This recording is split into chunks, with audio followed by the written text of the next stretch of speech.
There we go. Ladies and gentlemen, boys and girls, this is Triple E Elvis 777 clocking in live. This is my buddy Tyler.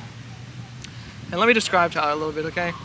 Tyler hangs out with Stone Cold on the freaking weekend, right? Tyler's the kind of guy, if slap me was a thing, was a person, that's this guy, okay? So don't play around, don't joke around, we're gonna get into it. I never told Tyler what we're doing today, okay? So Tyler's just like, off rip, he's just here. He's in the moment, baby. Oh yeah. So I'm gonna ask you just questions. My videos are like rants, so like everybody, Okay. if anybody watching my videos, they know it's just rants. Yeah. With my friends. Also, shout out, you know, the big old fat Cubans. Some sexy Spanish lady rolled these up for us. Go enjoy the day at the park. Hopefully it don't rain. Oh yeah. Don't get yourself in trouble with anything you say, okay? Because I don't know your rules. I talked to my sponsors before this, and they told me not to say anything. Yeah. So Non-disclosures. I guess let's start off with, what do you do? What do you do for a living? How about that? all right. Well, I'm in the United States Navy. Oh yeah. Been in the Navy for 5.5 years, and my job in the Navy is called a religious program specialist. And I am a chaplain's bodyguard and chaplain's assistant. I basically help Navy chaplains deliver their religious ministry.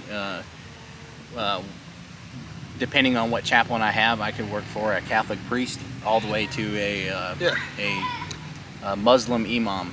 So we support all religions in the United States Navy Chaplain Corps, and that's what we do. We protect the First Amendment of the Constitution for the service members that are in the sea services. So that's kind of a broad answer to that question, but I do lots of things in the Navy, but really that's what my main primary duty is in the Navy, is RP.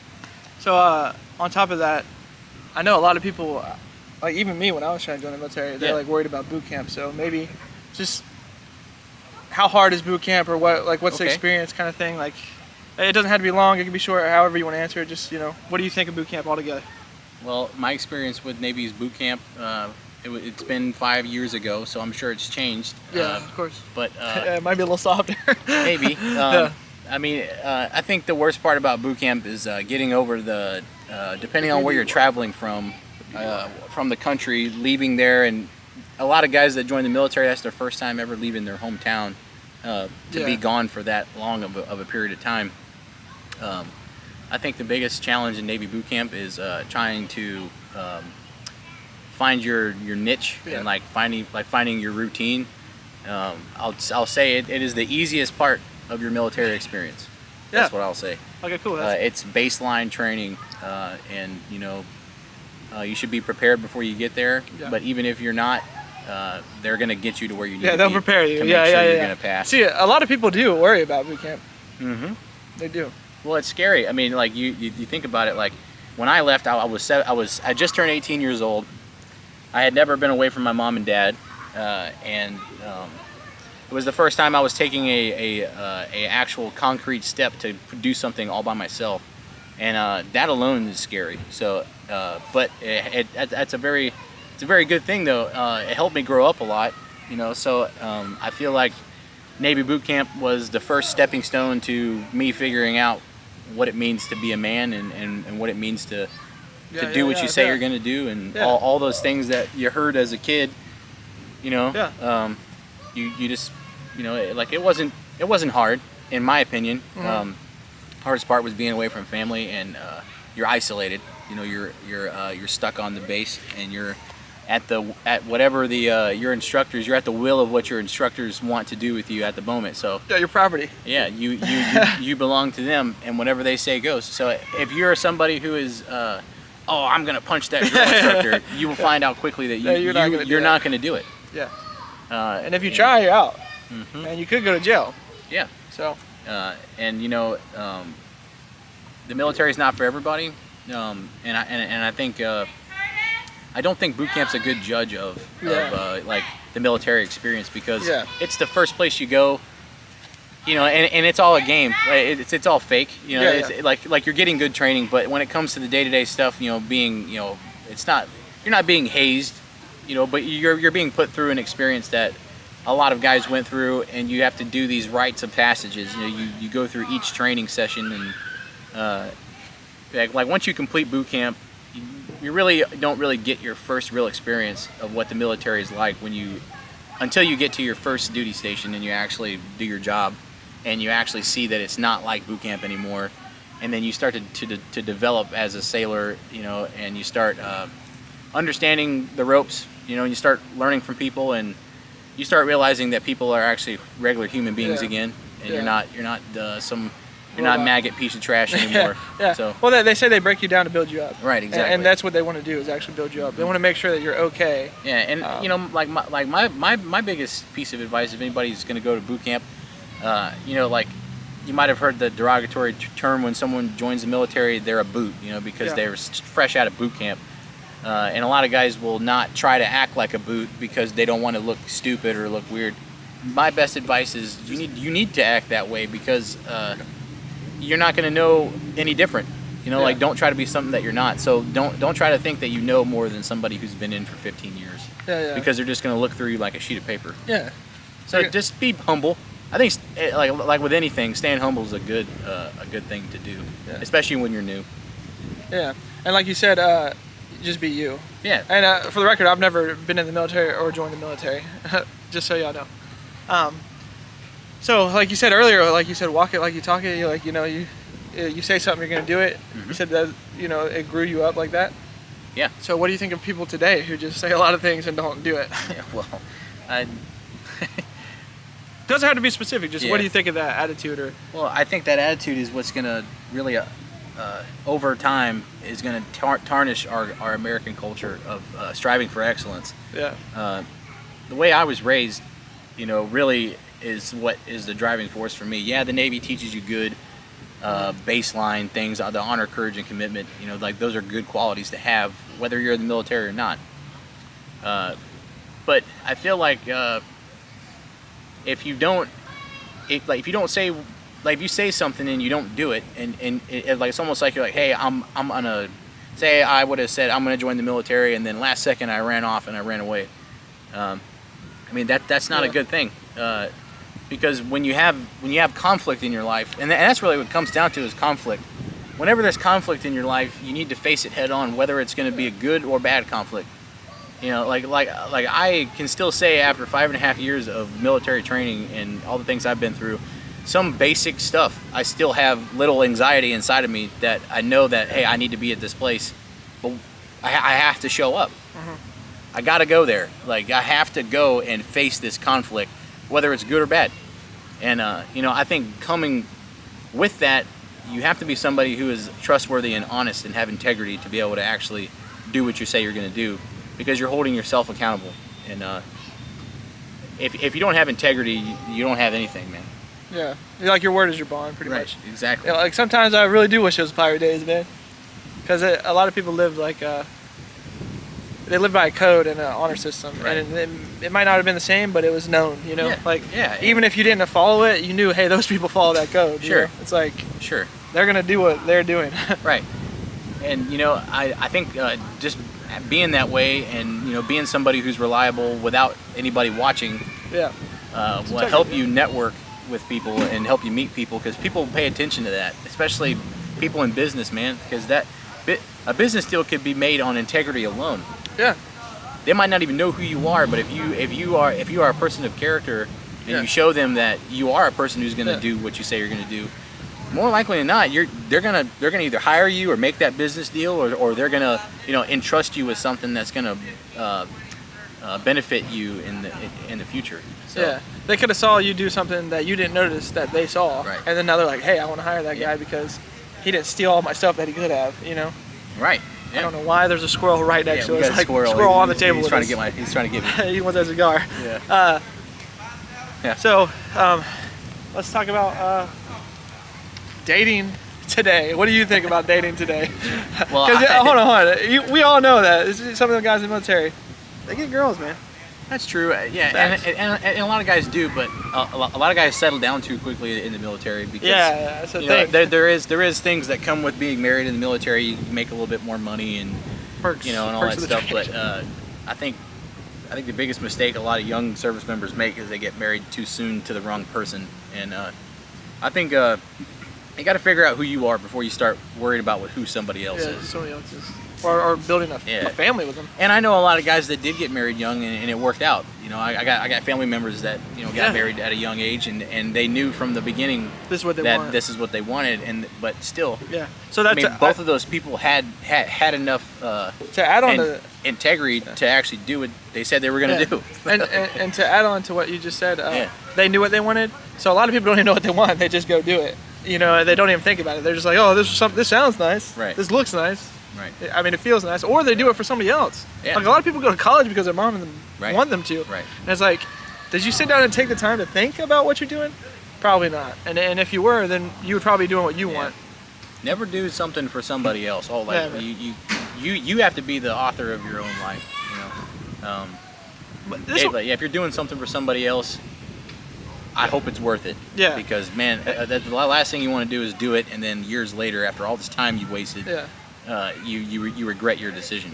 And let me be practical for a second. So, yeah, let's say on the opposite side of that, you're doing whatever you want and it's not working. There's got to be a time frame that you need to set. Hey, this isn't working. Hey, I'm like 62 and I've been trying to sell dope my whole life. You know what I mean? Like, it's not working. You got to go get a job, bud. So, I mean, my recommendation is at 40 years old, if you haven't made it doing what you love or doing what you want, then you should probably go work in Publix for 20 years and retire because you got to be realistic and practical. Now, there are people that can make it at 50 and 60, but you got to count your costs. It's what you want at the end of the day. It's not about what your mama wanted or your dad wanted at the end of the day. And that's what Tyler was saying. Yeah, and you know, you see people like Elon Musk and the guys that are like really rich and successful. Not everyone's intelligence is different, and everyone gets to where they need to go on their own pace. So, you know, guys like that are go-getters, and they had, I mean, who knows? They might have had some kind of cards that were dealt that they just took advantage of, or there's plenty of people that have the cards but they don't do well with it. They screw up or make. It's all about the decisions that you make and the words that you say to people, man. It will take. Sometimes it's just about who you know. Yeah, it's about who you know. Yeah, and how you knew them. Yeah. But on top of that, like you're saying, it's about also what you want. Yep. Don't make decisions based on your auntie, your aunt, your brother, your sister, your dad. You know, make decisions on what you want and how you want to do it. But if you have responsibilities, like you're married to somebody, that's a different story. Okay, now you're a union. You're united with one person. Now it's you two taking on one task. So there's a lot of factors in life. Life is not about being happy. It's one emotion out of all your emotions. So. But this isn't always a serious video either. We could get funny too. Yeah. So I'm gonna ask you. I'm fixing to ask you, who is your top 5 WWE wrestlers? Top 5. Hold on, before you start. Before you start. Yeah. Ethan said I look like Scotty Too Hottie, and I was like, dude, I want to. With the hat on, I think you do. Yeah. I want to slap you, son. Especially with that hat on. Scotty Too Hottie, dude, does a worm. All right, go ahead. Top 5. Old school. Top 5, baby. All right. Well, top 5. Shoot. Well, I'm gonna start with number 5 instead of number 1. Make it like a build up. So number 5, all-time favorite wrestlers. I would say number 5 is gotta be, for me personally, is Mick Foley. And Mick Foley has lots of characters. He plays Mankind. He plays himself. He plays Cactus Jack, and then also a character called Dude Love. I like him because he's got multiple characters, and the guy is also, in my opinion, the best extreme hardcore wrestler out of everything. He did all of his own stunts.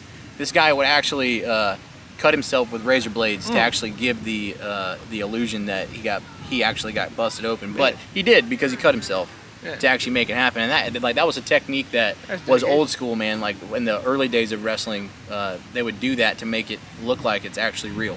Even because we all know it's not completely real, but it's all staged. But still takes some bruises. He can make it as real as possible. Like.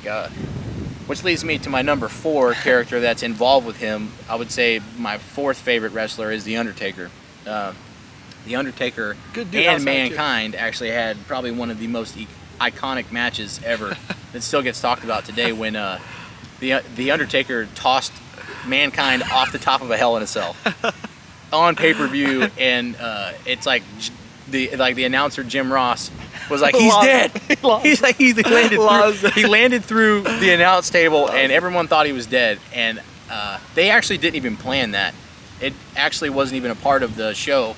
It's just something that happened. Like, Mick Foley didn't even know that he was going to get thrown off the Hell in a Cell, but he did it anyway because it just flowed with what was going on in the match, and you know, so that's kind of ending my Mick Foley thing. So I think he's awesome. He's great. If I ever get to meet him, I would shake his hand and be like, "You're a great American." Also, so the Undertaker. So the Undertaker, I like him because obviously it's pretty cool and ominous character. Like, he's not really. You know, and he kind of went through phases. So when he first started, he was like this weird guy. You know, he's kind of really dark, and he wore like, you know, he was a real tall guy, which was unusual back then because there wasn't that many tall wrestlers back in the 90s or the late 80s, early 90s. I think the Undertaker started early 80s. That's when he first came out, and he really wasn't really known. He was this new character, and he had a manager named Paul Bearer, and he was also a weird guy. You know, he did the whole character itself was just this weird illusion. Yeah. And people and the lights would go out, and it was awesome. But I like the Undertaker because he started out as this ominous character, and I remember he actually got killed off. He was actually killed off, and they buried the Undertaker, but he came back. He came back, and when he came back, he was this badass biker. And just started beating the shit out of everybody. It was awesome. It was like he came back, man, and he just killed it. I love it.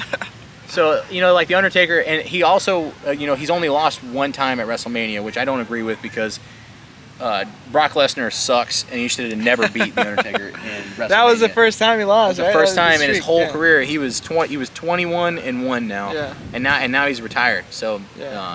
You know, he got a divorce. You know, he had a tattoo on his neck that said Sarah, and that was his first wife. And he got a divorce and actually married another diva WWE superstar, and actually got it covered up. So he's not repping the Sarah tattoo anymore. This is kind of on top of that. I listened to Vince McMahon talk about why he ended the streak for Undertaker, and it's because Undertaker's name is Mark something. Yeah. Mark said that he cared about the sport so much that he wanted to bring the next legend on. Sure. So he actually handed the keys over pretty much to Brock Lesnar to be the superstar. Which is actually pretty cool. That is cool. Yeah, and you know, because he's been around for a long time. I mean, the Undertaker was getting old by the time, you know, that actually happened. And it says a lot about the guy. I think he's a class act. You know, he likes to ride motorcycles. I think riding motorcycles is cool. Yeah, Jesse James built him a motorcycle custom. That's pretty cool. All right, who's your next? All right, so moving on. So number three, I would say my number 3 is Hulk Hogan, and because the Hulkster. Because of that, he started out. You know, I mean, first thing WrestleMania 3. I mean, that's obviously probably one of the most iconic Hulk Hogan moments when he body slammed Andre the Giant, because Andre the Giant was probably tied for first place on the biggest wrestler ever.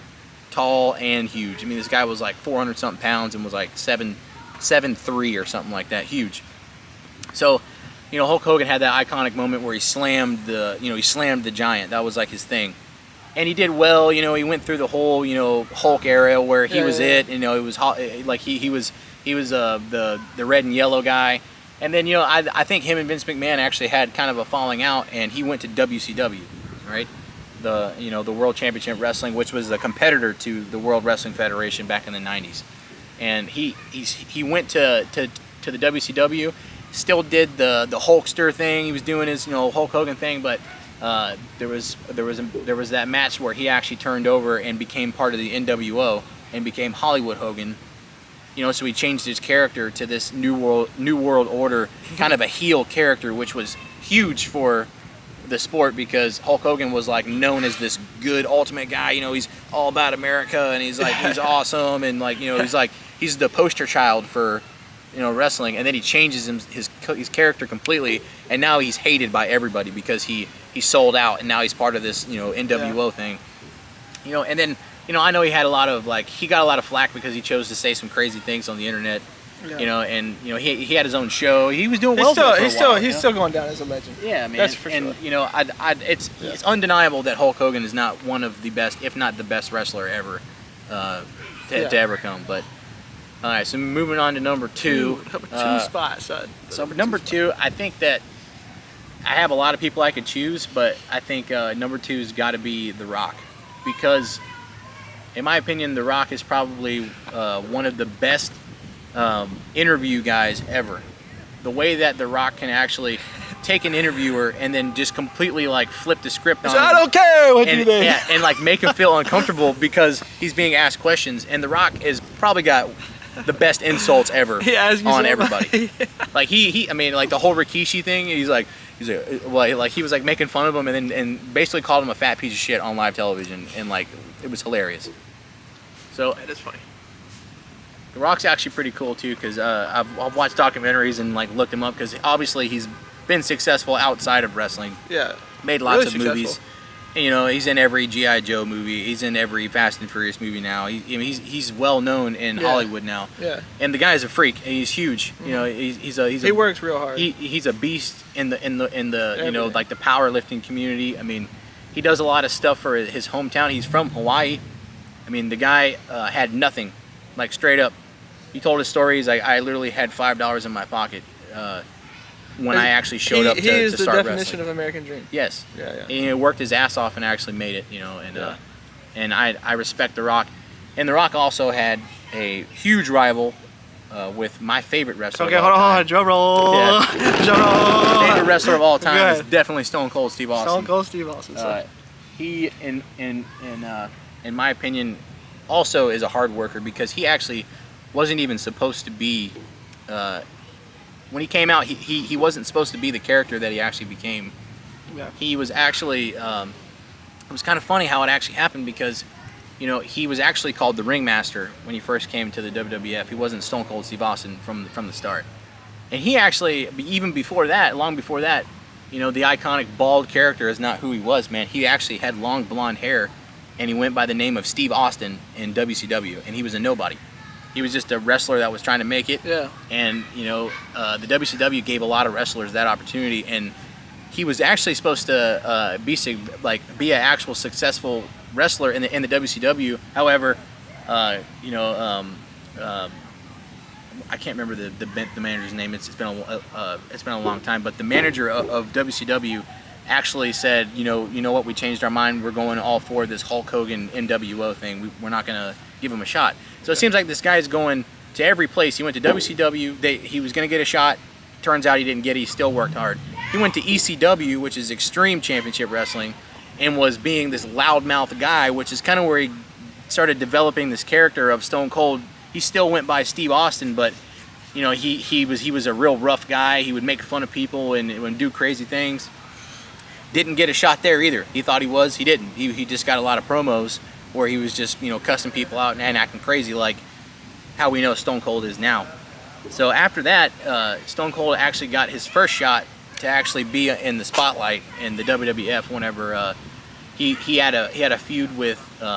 He went to the Royal Rumble, or it was the Battle Royale or something like that, and he actually won the Battle Royale and got a shot to fight the champion, which at the time was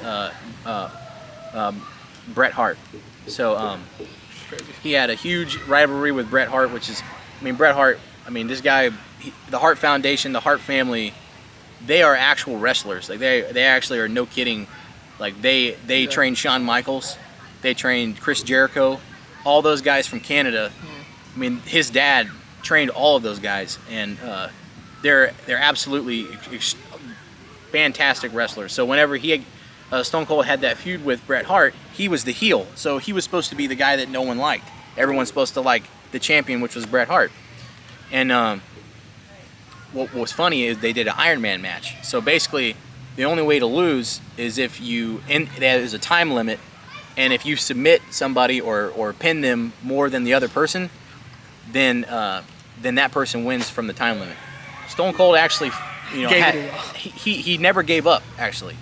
Like, no one actually won the match, which was not what was supposed to happen. Yeah. Like Bret Hart was supposed to win, but there's the iconic moment of Stone Cold being put in, you know, the sharpshooter by Bret Hart, and he's bleeding, and he literally just passed out. You know, it was all a show, but he passed out. He never gave up, never tapped. Yeah. And I think that flipped the audience's attention to, this guy is not just a bad guy, he's also badass. Like, he's actually like not going to give up to the champion, which is Bret Hart. So instead of what they planned, as everybody hated him, they started to like him. So from then on, Vince McMahon actually pushed for Stone Cold to actually become the good guy and make it to where he was the best of all time. And then obviously that went into lots of different feuds with The Rock and Stone Cold. But there's no better feud than the owner of the damn company and Stone Cold Steve Austin. Vince McMahon and Stone Cold Steve Austin's feud during the 90s is what really pushed WWF ahead of WCW and ultimately making WWF purchasing that company. They purchased WCW and owned them because of what they did. So I mean, the guy's a freaking, you know, he's a real country guy. He's gonna go down as a legend. He's a guy that I feel like I could talk to right now, and he'd shake my hand and have a beer Just with like me. we're talking right now. He's cool. Yeah. The guy is awesome. He's actually like you know, after wrestling, he's been in a couple of movies, you know, and he's had his own TV show, the Broken Skull Ranch, and the Broken Skull Ranch is actually a real thing. He actually owns that, and he works on it every day. Yeah. That's where he built that up for himself from all the money that he made from wrestling and movies. Yeah. But yeah, Stone Cold definitely my all-time favorite because I grew up during that era and I really just thought he was awesome. Like he's like the ultimate guy. Like you don't want to listen. He's like the ultimate. Like I'm not listening to my boss. I'm gonna do what the fuck I want to do my way. And because you're doing it wrong. And if you don't, and if you don't like it, then you can kiss my ass. Yeah. You know, that's the way his attitude was, and I thought that was awesome. Like he didn't have to. He didn't listen to his boss because he's gonna do it his way, and I can feel that on a lot of levels. All right, so we got Ty Guy's his views on wrestling. You know, got his top 5, only for you guys. We're gonna cut this to part 2. All right, so Triple E Elvis clocking out, boys and girls, ladies and gentlemen. See you on the next video.